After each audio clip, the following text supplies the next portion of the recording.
자, 반갑습니다. 배종찬 교수의 마시는 돈 이야기의 배종찬입니다. 자, 여러분 반갑습니다. 집값 광풍의 시기도 있었죠. 2020년 임대차 3법 이후 전세 가격의 급등은 집값까지 급등시키고 말았죠. 또한 2021년 하반기 연끌이나 비투를 한 케이스들이 굉장히 많이 증가가 됐죠. 요 당시에만 하더라도 이번 생에 지금 아니면 집을 내 집 마련을 하지 못한다. 그래서 많이 가진 자든 적게 가진 자든 직장 생활을 하는 고연봉자이든 저연봉자든 또 20대든 30대든 40대이든 그냥 연끌이나 비투를 많이 한 그런 시기가 있었죠. 따라서 집값은 이렇게 신규 고점들을 찍어 나갔지 않습니까? 계속 아파트 가격이, 집값이, 전세 가격이 이처럼 이제 우상향, 그렇죠? 우상향 되었다는 겁니다. 그리고 2020년 12월 달에 많이 올랐다가 또 잠시 2021년 1월 달, 2월 달, 3월 달, 4월 달에는 또 잠시 좀 집값이 꺾이는 듯한 느낌도 들었지만은 2021년 하반기 들어서 또다시 급등하기 시작했다라고 말씀드릴 수가 있겠죠. 연끌 비투라 하여 2030 세대만 연끌을 한 거는 아니겠죠. 또한 저연봉자, 그래요. 저연봉자들 위주로 20대, 30대 위주로 연끌을 한 게 아니라 어떻게 보면 전문직 종사자들 또한 연끌이나 비투를 했다는 그러한 특징이 있습니다. 전문직 연끌 비투를 하신 분들의 특징을 본다면 월급이 1,500만 원 이상, 어떤 경우는 1,800만 원, 어떤 경우는 2,000만 원까지. 또한 이제 맞벌이 부부 전문직이라는 거죠. 의사 맞벌이 부부들 같은 경우에는 월급이 평균 합치면 3,000에서 3,500만 원. 그리고 세 번째로 본다면 현금은 주로 매덕에서 한 10억 정도의 돈이 있다는 거예요. 그래서 이런 사람들이 이제 아파트를 산다, 내 집 마련을 한다는 거예요. 그럼 이런 사람들은 어떤 아파트를 살까요? 저기 강원도에 있는 아파트를 살까요? 충남 천안에 있는 32평 아파트를 살까요? 그렇죠. 이런 전문직 맞벌이 부부의 특징으로 본다면 집을 사고자 한다면 서울 강남 아파트를 선호한다는 거죠. 그래서 서울 강남 아파트 30억 내외로 있는 금액. 이 사람들은 또 공통점이 있죠. 지금 아니면 강남에 못 들어간다. 또 지금 내 집 마련 아니면 힘들다. 따라서 본인들이 한 달에 부부 맞벌이 같은 경우 2,500만 원에서 3,000만 원 돈을 버니까 그렇죠. 좀 이자가 좀 높더라도 강남으로 들어가자. 요런 이제 생각들을 이제 하는 거죠. 대출을 많이 받더라도 하자. 그런데 서울 아파트 같은 경우는 15억 이상이 되면 아파트 대출 자체가 안 되지 않습니까? 따라서 30억짜리 아파트를 사는데 현금으로 다 사야 돼. 그런데 현금은 이제 매력밖에 없다는 얘기예요. 그러니 은행이나 신협이나 새마을금고 이런 데서 대출을 전혀 못 받으니까 사채, 사금융업을 이용한다는 거죠. 따라서 사채를 빌려서 강남 아파트를 매수한다라고 봐야 되겠죠. 그러면 사채이자. 그래. 제가 2019년, 2020년, 2021년도에 말씀드렸죠. 좀 상담을 해드리면 이런 전문직에 있는 분들, 강남에 있는 아파트, 강남 상구, 그런 아파트들을 사면서 사금융을 이용한 경우가 있다는 거예요. 처음에는 그냥 대출을 받았다가 석 달 동안 이용을 한 뒤에는 이제 사업자 대출을 이제 전환하는 거죠. 서울 강남 아파트들을 매수를 했다라고 말씀드릴 수가 있겠죠. 그런데 이러한 아파트들이 가격이 올라가면 좋죠. 그런데 가격이 떨어질 때는 이거 그렇지 않습니까? 지금 분위기를 보면 강남에 있는 아파트 적게 떨어지는 게 매덕이고 많이 떨어지는 거는 10억까지 떨어지고 있지 않습니까? 여기에다가 사채 이자까지 급등을 하니 이제는 그래요. 사금융 사채까지 썼는데 이자 감당을 할 수가 없죠. 아파트 금액도 뚝뚝 떨어지고 이게 감당을 안 되는 거 아닙니까? 따라서 경매를 당한다라고 봐야 되겠죠. 구체적 사례, 실제 사례를 한번 살펴볼까요? 서울 강남구 대치동의 음마아파트인데요.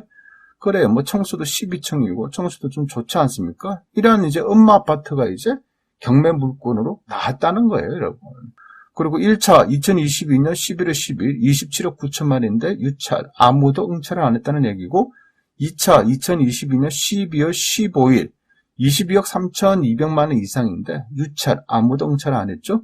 그리고 2023년 2월 2일, 즉 이제 내년이죠. 내년 2월 2일에는 최저 매각 금액으로 17억 8,560만 원 이상 이제 하는 거죠. 이 아파트의 등기부 등본을 살펴보면 2021년 9월 30일 그래요. 작년 하반기 그렇죠. 9월달 아파트 가격 많이 올랐죠. 네, 그때 소유권 이전 등기 권리자는 송땡땡이고 금액은 거래된 금액은 27억 원에 거래가 됐다는 겁니다. 그러니까 9월달에 송땡땡이 분이 27억 원에 이 엄마 아파트를 매수를 했다라고 봐야 되겠죠. 그러고 나서 2022년 1월 10일 건지당권 설정 그래요. 일반적으로 건지당권 설정은 예를 들어서 뭐 하나은행, 신한은행, 뭐 농협, 우리은행 아닙니까? 그런데 이제 권리자가 땡땡땡 대부라는 거예요. 땡땡땡 대부.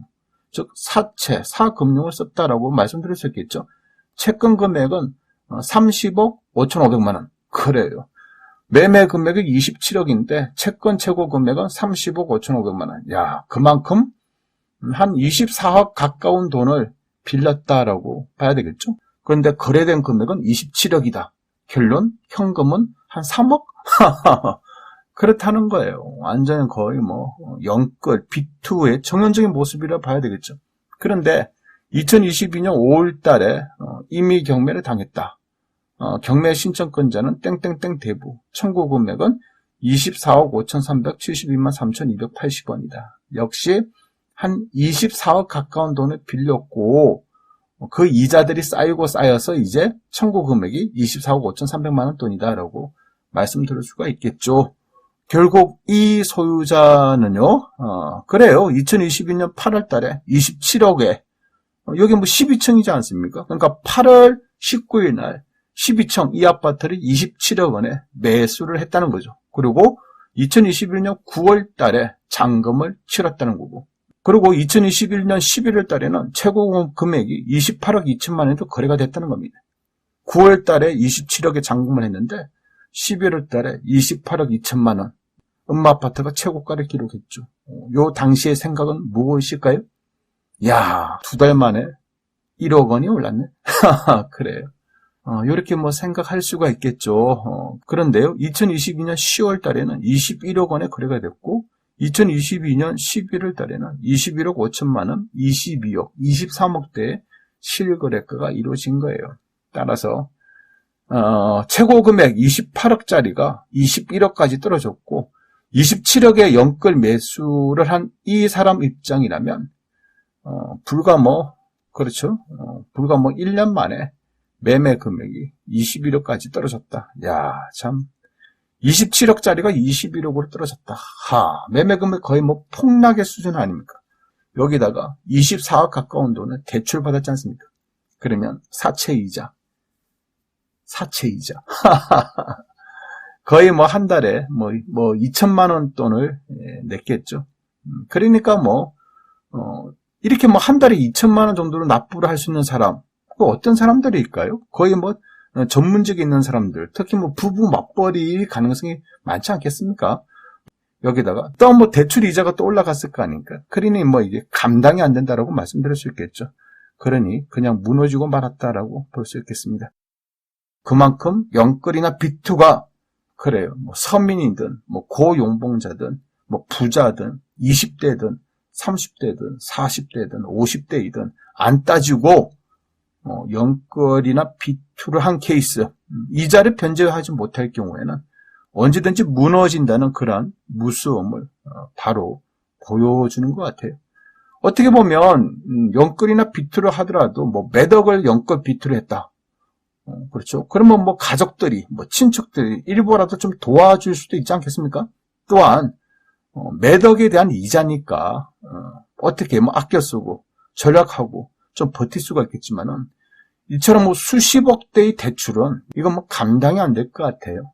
24억 사채돈을 빌려서 연끌 비틀한 사람들의 종말 역시 공포스럽고 무섭다라고 말씀드릴 수 있을 것 같아요.